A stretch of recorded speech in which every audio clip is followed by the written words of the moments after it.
Dunia psikologi mengenal coulrophobia, yakni fobia terhadap badut.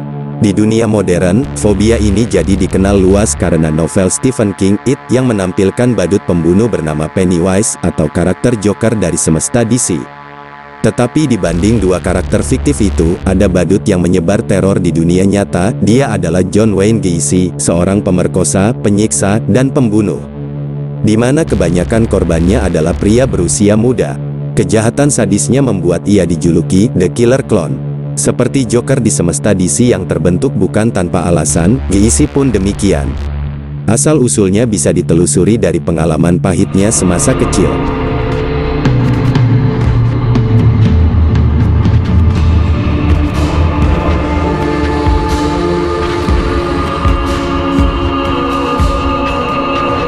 Gacy lahir di Chicago, Amerika Serikat pada tanggal 17 Maret tahun 1942.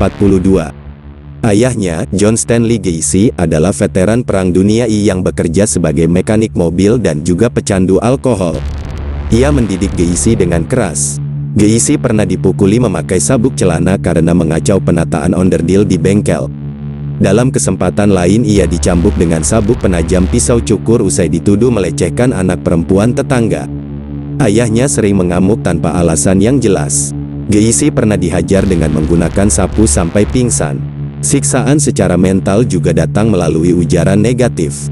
Gacy selalu dibandingkan dengan dua saudara perempuannya dengan dianggap sebagai anak bodoh.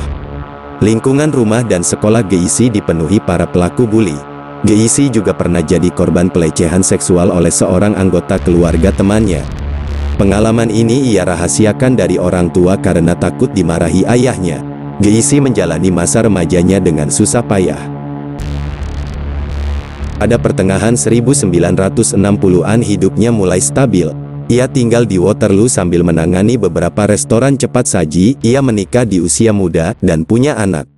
Namun di balik topeng kebahagiaan hidup, Gacy punya wajah lain. Dia menjadi pecandu narkoba. Di ruang bawah tanah rumahnya, dia kerap mengajak pekerja restoran untuk minum-minum. Di sana, Gacy menggoda mereka. Di titik ini terlihat bahwa orientasi seksual Gacy adalah gay atau biseksual. Di sana pula, Gacy melanggar batas. Pada 1968, dia didakwa melakukan sodomi pada dua remaja laki-laki dan dihukum 10 tahun penjara. Baru 18 bulan menjalani hukuman, Gacy mendapat pembebasan bersyarat dengan masa percobaan selama 21 bulan. Syaratnya, ia kembali ke Chicago untuk tinggal bersama ibunya. Gacy lantas membeli sebuah rumah di daerah Norwood Park Township dengan bantuan ibunya. Di tempat inilah ia melakukan aksi pelecehan seksual hingga pembunuhan terhadap hampir 30-an orang. Semua dilakukan secara rapi, sembari bersikap normal di luar sana. Gacy memulai profesi sebagai penyedia jasa pengecatan, dekorasi dan perawatan rumah pada awal 1970-an. Ia menampilkan diri sebagai warga negara dan anggota komunitas lokal yang baik.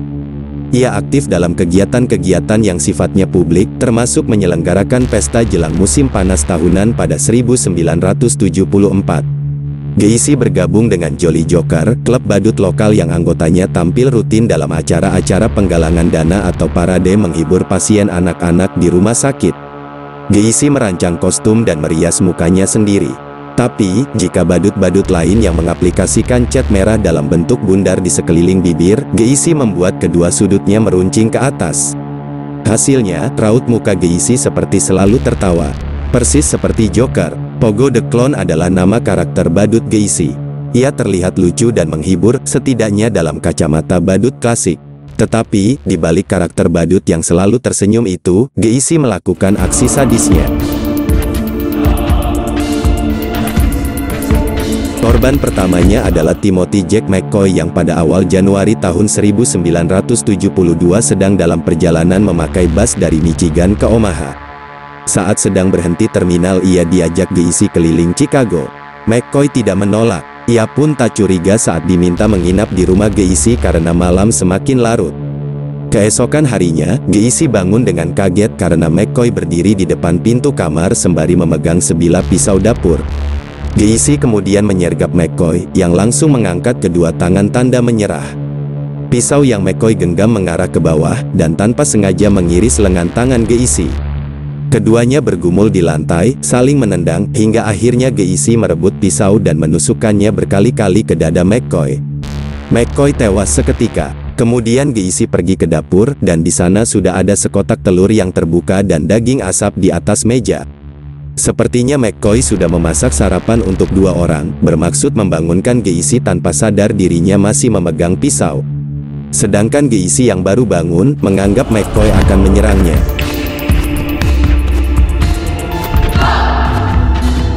Mayat McCoy kemudian dikubur di ruang bawah tanah dan ditutup dengan selapis beton.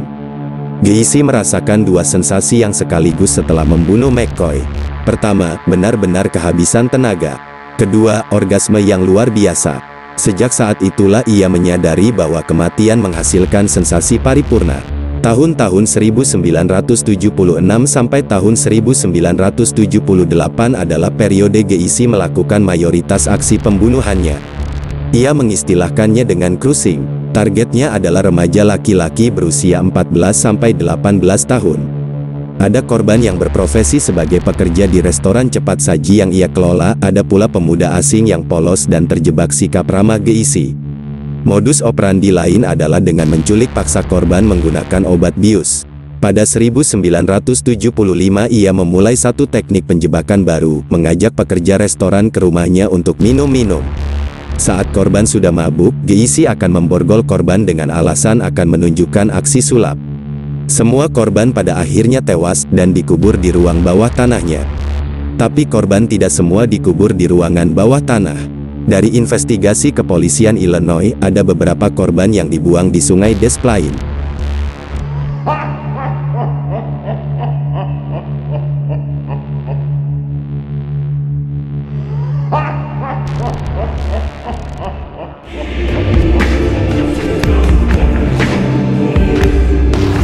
Awal mula kejahatan Gacy terungkap pada saat penyelidikan polisi atas kasus menghilangnya Robert Jerome Pies, seorang pekerja paruh waktu di restoran yang dikelola Gacy. Pada ibunya, Pies izin keluar sebentar karena akan menemui seorang kontraktor bernama Gacy yang menjanjikan pekerjaan. Namun Pies tak pernah kembali lagi. Usai ibunda Pies melaporkan anaknya hilang, polisi mendapat keterangan soal pertemuan Gacy dan Pies dari pemilik apotek tempat mereka berdua bertemu. Mereka pun segera meminta keterangan Gacy, yang berkali-kali mengelak terlibat atas hilangnya Pies. Polisi kemudian mendapat izin pengadilan untuk menggeledah rumah Gacy, dan menemukan barang-barang mencurigakan. Ada baju-baju yang terlalu kecil untuk ukuran Gacy, buku soal homoseksualitas dan pedofilia, kartu-kartu SIM, borgol, alat suntik, pistol, dan tanda terima dari apotek tempat Pies bekerja. Sementara polisi melanjutkan pemeriksaan intensif, Gacy masuk pengawasan sejumlah detektif. Gacy berupaya merebut hati para detektif dengan mengajak mereka makan-makan, minum-minum, sambil menegaskan bahwa dirinya tidak tahu apa-apa. Proses penyelidikan yang panjang membuat Gacy kelelahan. Setelah berbagai temuan baru kian mengaitkan dirinya pada kasus hilangnya belasan pemuda termasuk Pies, Gacy akhirnya mengaku bersalah. Ia menyatakan telah melakukan penculikan dan pembantaian terhadap lebih dari 30 orang. Kemudian satu tim polisi bersenjata lengkap disertai tim forensik meluncur ke rumah Gacy. Ruang bawah tanahnya agak kebanjiran air, tapi tim tidak kesulitan untuk menggali tanah hingga akhirnya menemukan potongan-potongan daging busuk dan tulang lengan manusia. Mayat Pies termasuk yang dibuang ke sungai bersama 4 korban lain. Sisanya ditemukan di ruang bawah tanah atau garasi rumah Gacy di Norwood Park Township. Usia rata-rata korban antara 14 sampai 19 tahun. Totalnya 33 orang, tapi yang bisa diidentifikasi hanya 27. Pada saat penangkapan, Gacy mengklaim total korban sebenarnya mencapai 45 orang. Gacy tidak mau menyebutkan di mana sisa mayat dikuburkan sebab, ujarnya, tugas kalian, polisi, untuk menemukannya. Beberapa penyidik mempercayai klaim Gacy, namun hingga persidangan polisi tidak menemukan mayat korban lain. Pada tanggal 13 Maret tahun 1980 ia didakwa hukuman mati, dan menanti 14 tahun sebelum disuntik mati di Stateville Correctional Center di Illinois pada tanggal 10 Mei tahun 1994. Menurut sejumlah laporan, Gacy didiagnosis sebagai seorang psikopat yang tidak merasa menyesal atas tindak kejahatannya. Pernyataan terakhirnya kepada pengacara, dengan nada sombong, adalah bahwa hukuman mati tidak akan mengembalikan nyawa para korban. Pada jam-jam jelang eksekusi mati, sekitar 1000-an orang berkumpul di luar gedung Stateville Correctional Center. Mayoritas pendukung pelaksanaan eksekusi, sebagian kecilnya adalah massa penolak hukuman mati. Beberapa yang benci setengah mati pada Gacy mengenakan kaos dengan slogan-slogan satir namun tajam. Salah satunya, tidak ada air mata untuk si badut.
Terima kasih telah menonton. Jangan lupa untuk menekan tombol subscribe dan nyalakan lonceng notifikasinya agar tidak ketinggalan video terbaru kami.